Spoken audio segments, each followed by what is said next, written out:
कुल मिलाकर जिस तरीके से बिहार की स्थिति बदल रही है, और जैसे मैंने कहा कि चुनाव दहलीज पर है, कुछ ही महीनों में बिहार में चुनाव होगा। जो पूरा वातावरण है, राजनीतिक वातावरण है, पूरी तरीके से चार्ज्ड अप यहां पर दिखाई दे रहा है। और इसी के साथ पहले नंबर्स लेकर हम आपके सामने आना चाहते हैं। और जाहिर सी बात है कि बिहार में मुख्यमंत्री पद का चेहरा कौन पसंद है, इसी को लेकर सबसे पहले चर्चा होगी। और एक बार नंबर हम सबके सामने रखेंगे और उसके बाद चर्चा की शुरुआत करेंगे।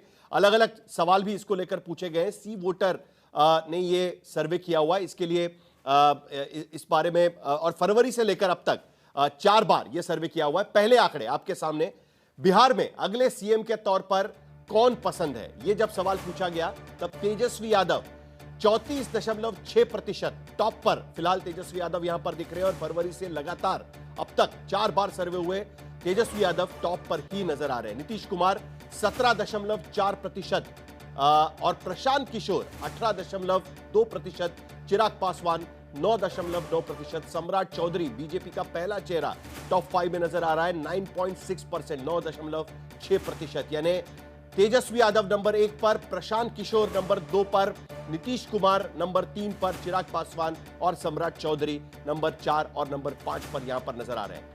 लेकिन उसके साथ साथ अगर हम देखें तो फरवरी से लेकर अब तक हमने 4 बार सी वोटर ने यह सर्वे किया था। फरवरी, अप्रैल, जून का पहला हफ्ता और जून का तीसरा हफ्ता। अगर आप देखें तो नीतीश कुमार की जो अप्रूवल रेटिंग्स है वो ज्यादा उसमें फर्क नहीं पड़ा है। हालांकि अप्रैल में वो अप्रूवल रेटिंग्स घट गई थी, 15.4% तक पहुंच गई थी, लेकिन फरवरी से अब तक 1% से उनका अप्रूवल रेटिंग घटा हुआ यहां पर नजर आ रहा है। उसके साथ साथ वही अगर हम तेजस्वी यादव का अप्रूवल रेटिंग देखें फरवरी से लेकर जून के तीसरे हफ्ते तक, तो 40.6% से फरवरी में उसकी शुरुआत हुई थी और तीसरे हफ्ते जून में आने के बाद 34.6% तक, यानी 6% से करीब करीब यह अप्रूवल रेटिंग घटते हुए यहां पर नजर आ रही है। तीसरे सबसे बड़े दावेदार प्रधानमंत्री पद के हम कह सकते हैं तो प्रशांत किशोर है। हालांकि उनकी पार्टी नहीं है, विधानसभा चुनाव में पहली बार जाएंगी। मुख्यमंत्री पद के दावेदार हम कह सकते हैं, फरवरी में 14.9% थे, तीसरा हफ्ता जून 18.2%, यानी 4% का जंप इसमें नजर आता है। चिराग पासवान के मामले में अगर हम देखें तो उनका भी प्रतिशत बढ़ता हुआ फरवरी में 3.7% तक थे और अब जाकर करीब करीब 10% तक पहुंच गए तीसरा हफ्ता जून में। जून के पहले हफ्ते में 10.6% तक उनका अप्रूवल रेटिंग था। और सम्राट चौधरी जो नए एंट्रेंट हम कह सकते हैं, फरवरी महीने में 8.2% और तीसरा हफ्ता जून में 9.6%, यानी उनका अप्रूवल रेटिंग भी करीब करीब 1% से बढ़ता हुआ यहां पर नजर आ रहा है। शुरुआत करेंगे जनता दल यूनाइटेड से ही शुरुआत करेंगे, क्योंकि नीतीश कुमार के नाम पर एक बार फिर चुनाव लड़ा जा रहा है, राजीव रंजन जी। और उसके बावजूद हम देख रहे हैं अप्रूवल रेटिंग में, मुख्यमंत्री पद की अप्रूवल रेटिंग में उनका नंबर बहुत ज्यादा अच्छा यहां पर नजर नहीं आता। तेजस्वी यादव लगातार नंबर 1 पर नजर आ रहे हैं। राजीव रंजन जी। देखिए, सबसे पहले मैं यशवंत देशमुख जी को मैं इतना कहना चाहूंगा कि उनके लिए मेरे मन में बहुत आदर भाव है, लेकिन इसके बावजूद एग्जैक्ट पोल और एग्जिट पोल के बीच का जो रिश्ता है वो तो समझ में आता है कि अगर एग्जिट पोल के नतीजे एग्जैक्ट पोल के करीब नहीं होते हैं तो फिर एक्सिस वगैरह जैसी एजेंसीज की जो दुर्दशा हुई वो हालात उत्पन्न होते हैं और उससे पूरी की पूरी तस्वीर बदलने लगती है। लेकिन ये जो अप्रूवल रेटिंग का खेल है और सी वोटर्स के ये चौथे पांचवे बार का जो ये सर्वे है, ये समझ से परे, ये mood off the nation, mood off the state, इसका पैमाना क्या है? ये दरअसल इसका कोई पैमाना नहीं है। इसको लेकर अगर हम कल के नतीजों में, जिसमें अभी 120 दिन बाकी है और इसके बाद क्या नतीजे होंगे, हाँ आप ये कर सकते हैं सुनियोजित तरीके से एक जो व्यक्तित्व का क्षरण है उसका सुनियोजित अभियान चलाया जा सकता है। किसी भी व्यक्तित्व में सेंधमारी के लिए ऐसे सर्वेज का इस्तेमाल हो सकता है, लेकिन जमीनी सच्चाई क्या है?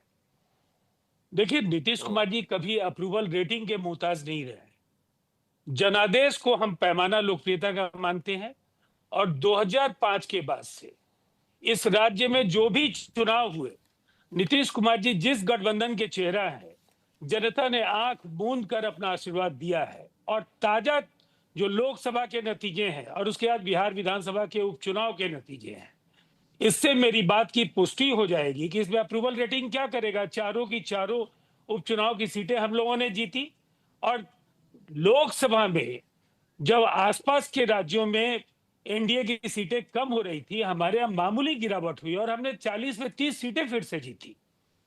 दरअसल बिहार में जो एक विरासत में खाली खजाना और जो बदहाल जो बिहार मिला था, और वहां से जो बिहार का जो ये सफर है, जो सम्मानजनक ऊंचाई बिहार ने हासिल ठीक की, है। निसंदेह ये एक ऐसा व्यक्तित्व है। नीतीश कुमार जी का मूल्यांकन समकालीन राजनीति में किसी राजनेता के साथ किया ही नहीं जा सकता है। उन्होंने वो कुछ करके लेकिन दिखाया उसके जो एक बावजूद फेल्ड स्टेट को लेकर, जो कुछ कही जाती थी बातें साहिल जी, एक फेल्ड स्टेट जहां कोई जी, उम्मीद नहीं बाकी थी, जहां जंगल राज कहा जाता राजीव था, रंजन जहां जी, chief justice his excellency governor से बोलते थे कि नीतीश को उन्हें सुरक्षा 20 दी जानी साल के चाहिए। बाद जी 2005 में मुख्यमंत्री बनने के बाद, और मेरी मेरी पूरे पैनलिस्ट से गुजारिश है कि आप संक्षेप में जवाब रखें क्योंकि बाकी सारे लोगों को भी बोलना है, लेकिन संक्षेप में मैं सिर्फ आपको बताना चाहता हूं 20 साल के बाद एक अप्रूवल रेटिंग को लेकर सवाल तो जरूर उठ सकते हैं, खास करके 20 साल जिसने मुख्यमंत्री पद पर वो रहे हैं। लेकिन अगर नंबर्स हम देखें तो 2010 से लेकर 2020 तक जनता दल यूनाइटेड का वोट परसेंटेज 22.58% से, यानी 23% से घटकर 14-15% तक आ गया है। यह भी कहीं ना कहीं ख्याल रखना पड़ेगा। यशवंत देशमुख, आप जवाब दे दीजिए, उसके बाद मैं बाकी लोगों के पास नहीं, भी चलूंगा। लोकसभा में हमारा 18% से ज्यादा का वोट शेयर है। आप उसको एक बार चेक ठीक कर है, मैं लीजिए। विधानसभा का स्पेसिफिक आपको बता रहा हूं। नहीं, मैं तो कह विधानसभा रहा हूं चुनाव राज्य 2024 सरकार के 2020 कामकाज के पर बाद चलता आया है, है। लोकसभा का चुनाव साहिल जोशी केंद्र जी सरकार के 2020 के कामकाज पर बाद चलता है। जी 2024 के साहिल, जो चुनाव बात हुए मैं हैं। कहने जा रहा हूँ उससे राजीव जी ठीक है। थोड़ा सा औचक हो जाएंगे। मैं कहने ये जा रहा हूँ कि जो राजीव जी कह रहे हैं वो 200% सही कह रहे हैं, उसमें कुछ भी गलत नहीं। नीतीश कुमार जी जिस गठबंधन का नेतृत्व कर रहे हैं, उस गठबंधन के जो नेता हैं, उन नेताओं की अगर आप रेटिंग को जोड़ें तो आप पाएंगे कि वो ऑलमोस्ट 40% के आसपास आ रहा है। वो तेजस्वी यादव जी के 34% से कहीं ज्यादा आगे है। और 20 साल तक, 25 साल तक कोई व्यक्ति सत्ता में रहे, सत्ता के पद पे रहे, और उसके अगेंस्ट में नाराजगी न हो, बल्कि एक तरह से फैटीग, मैं बार बार इस बात को जिक्र किया है, नाराजगी नहीं है नीतीश जी से, फैटीग है। और फैटीग का फायदा मुख्य विपक्षी पार्टी या उसके नेता को नहीं मिल रहा है, बल्कि उनकी ही पार्टी के गठबंधन के बाकी नेताओं को एक तरह से उस चीज का एक इनडायरेक्ट फायदा आप कह सकते हैं मिल सकते हैं। चाहे आप, अगर आप इस पूरे सवाल में से अगर आप बाकी एनडीए के नेताओं को हटा दीजिए और केवल अगर आप नीतीश कुमार वर्सेस और तेजस्वी यादव की रेटिंग को पूछिए, तो पूरी संभावना है कि नीतीश कुमार के नंबर तेजस्वी यादव से ज्यादा आएंगे। तो इसलिए राजीव जी, आपकी बात से मैं सहमत हूं, इसलिए आपकी बात में और मेरी बात में कोई अंतर नहीं है। केवल अंतर यह है कि जैसे आप बुखार नापते हैं, रोज सवेरे ब्लड प्रेशर नापते हैं, ब्लड शुगर नापते हैं, उसी तरह से ट्रैकर भी नापा जाता है कि अगर फैटीग आ रहा है तो देखिए मुख्य बात क्या है। फैटीग आने पे साहिल, दरअसल मेरी उम्मीद थी कि नंबर बहुत तेजी से बढ़ने चाहिए थे मुख्य प्रतिद्वंदी यानी तेजस्वी यादव के। वो नंबर जो फैटीग के हैं नीतीश कुमार के, वो घट के कोई तेजस्वी यादव की रेटिंग 40, 45, 50% पहुंच रही है, ऐसा नहीं हो पा रहा है। तो ये नापा इसलिए जाता है एग्जैक्टली इसी काम के लिए राजीव जी, कि आखिर नाराजगी या ऊब है तो ऊब का लाभ किसको मिल रहा है। अभी तक जितना दिख रहा है, इस ऊब का लाभ फिलहाल मुख्य लेकिन कभी कभी पार्टी है उसको नहीं मिल रहा हुआ। लोगों की नाड़ी आप नाप रहे हैं, लेकिन उसके चक्कर में राजनीतिक पार्टियों का ब्लड प्रेशर कभी ऊपर नीचे हो जाता है, इसका भी ख्याल कभी कभी हमें रखना पड़ता है। सुबोध मेहता हमारे साथ में जुड़े हुए, आपने देखा कि जो यशवंत जो कह रहे थे कि जो प्रतिद्वंद्वी है उसका अप्रूवल रेटिंग जिस तरीके से बढ़ना चाहिए, जिस तरीके से चुनाव नजदीक आते जा रहे हैं, लेकिन उसके बावजूद 40.6% से 34 तक पहुंच गया, यानी 6% का घाटा यहां पर नजर आ रहा है। जिस तरीके से नीतीश कुमार का रेटिंग भी हमको यहां पर कम नजर आ रहा है। प्रोफेसर सुबोध मेहता, देखिए, मैं 2-3 बात यहाँ कहना चाहूँगा। सबसे पहले तो मैं राजीव जी का थोड़ा जवाब दे दूँ।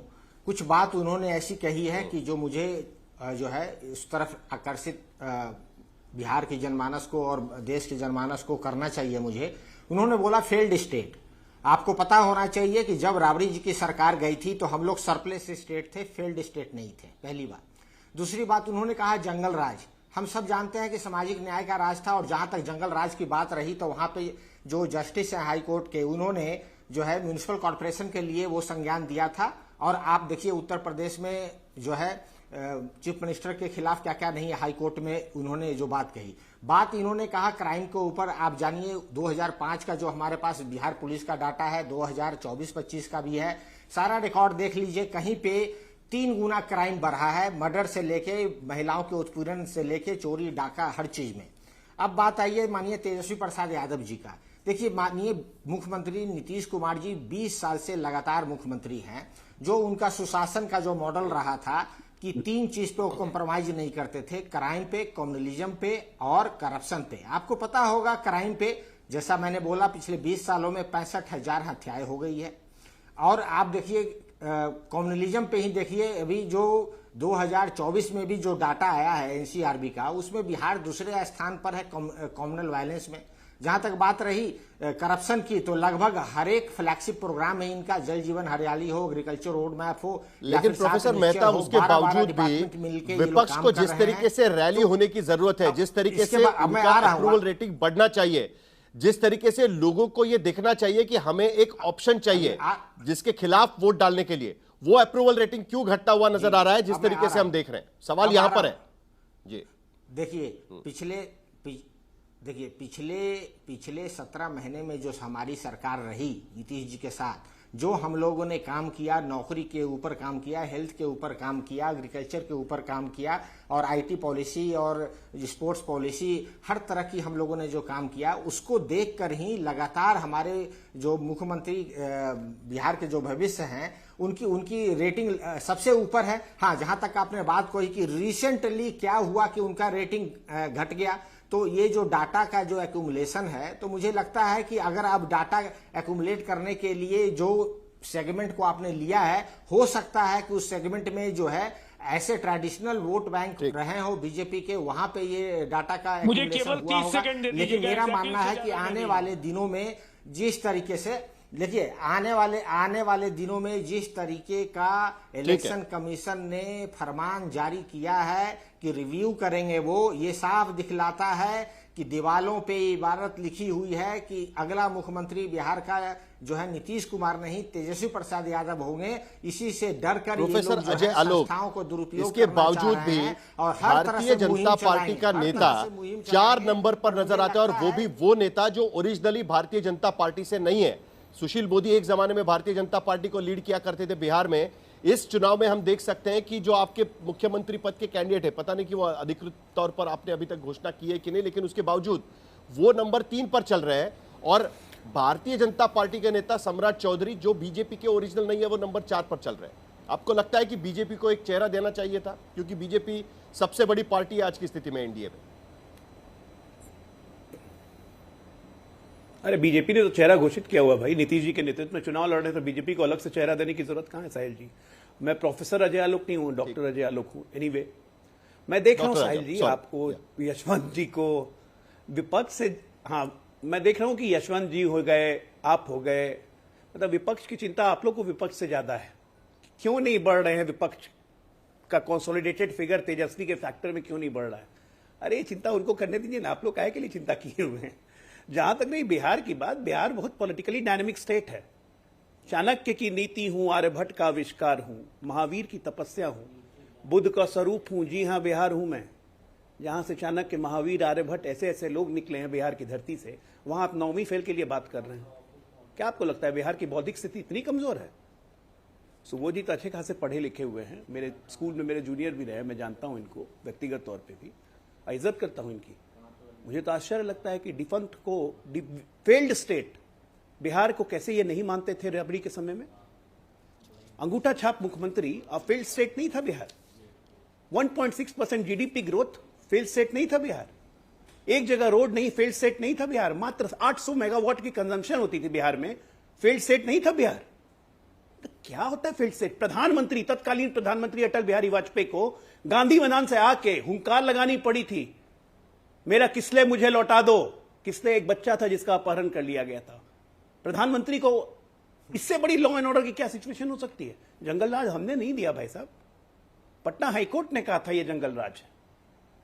चोरी की हुई गाड़ी मुख्यमंत्री के घर से निकलती थी, फेल्ड स्टेट नहीं था बिहार। मुख्यमंत्री की बेटी की शादी हो रही है, गाड़ियां शोरूम से उठवा ली जाती थी, फेल्ड स्टेट नहीं था बिहार। एक बड़े चैनल, नाम ही ले लेता हूं, चलिए, न्यूज, जी न्यूज, उनके रिश्तेदार का किडनैपिंग हो गया, मुख्यमंत्री के आवाज से किडनैप बच्चा मिला, हेवी रैंसम दिया गया, फेल्ड स्टेट नहीं था बिहार। जहां लगातार जातीय नरसंहार होते गए, दलितों की हत्या, इसकी हत्या, जाति के नाम से सेना बनी, फेल्ड स्टेट नहीं था बिहार। क्या होता है फेल्ड स्टेट? फेल्ड स्टेट होता क्या है? अब अजय भाई ने और आज क्या है बिहार? आज क्या है बिहार? पिछले 20 साल में बिहार क्या है? जवाब दीजिए। पिछले 20 साल में नॉन प्रोफेसर साहब, आप डॉक्टर अकेला साहब राज्य का देश का जवाब दे दीजिएगा। मैं खत्म कर दूं, 10 सेकंड लेकिन और डॉक्टर लूंगा। अजय आलोक, आपको मैं लगा 10 कि सेकंड विपक्ष की जवाब चिंता हो रही है। मैंने तो आपके बारे में जी। चिंता जताई कि बीजेपी का नेता 4 नंबर पे, और वो भी ओरिजिनल बीजेपी का नेता अरे नहीं है, हमारा वो तो कोई आपको चेहरा ही दिखा। नहीं है। आप कह रहे हैं कि हमको विपक्ष की अरे चिंता हो रही है। धन्यवाद सर, कीजिए, क्या बात कर रहे हैं आप? भाई धन्यवाद दीजिए। अरे धन्यवाद दीजिए यशवंत जी को, उन्होंने जबरदस्ती सम्राट जी का नाम लगा दिया। धन्यवाद दीजिए उसके लिए यशवंत जी को, उन्होंने बहुत मेहनत की है। मैं किसी पोल सर्वे को, मैं व्यक्तिगत रूप से किसी पोल अब सर्वे जवाब और देने किसी दीजिए चीज पर हमें। मैं सहमत नहीं होता हूं, लेकिन मैं किसी की मेहनत को दरकिनार नहीं करता हूं। देखिए, मैं एक बात खत्म कर दूं, 10 अजय सेकंड भाई और के- साहिब जी। पिछले एग्जिट ठीक, पोल में ठीक। चुनाव होने के बाद, रिजल्ट आने के एक दिन पहले तक एनडीए को हराया जा रहा था। इसी आज तक के चैनल पे मैं अंजना ओम कश्यप के साथ डिबेट कर रहा था, पटना सचिवालय के बाहर। हमारी सरकार नहीं बन रही थी, क्या हुआ? तो मैं चैनल, आपकी मेहनत को मैं कमतर करके नहीं आंक रहा हूं। मैं बस ये कह रहा हूं कि एनडीए के सुशासन में लोगों में शांति आई है, लोगों में विश्वास जगा है, लोगों में उम्मीद जगी है कि बिहार आगे बढ़ेगा। लगातार ठीक है। अकेला राज्य है बिहार पूरे देश में जल्दी जिसने से- डबल डिजिट में असाई। अपनी जीडीपी बढ़ाई है। कहां 42,000 देखते हैं ना 22,000 लोगों करोड़ को का क्या बजट लगता होता है। था, 3.25 लाख करोड़ का बजट अभय दुबे बिहार जी, चला गया। आपके पास भी आना है मुझे, एम्स कहां से कहां और गया? अरविंद हर वाजपेयी जिले के में पास भी जाना है। Engineering college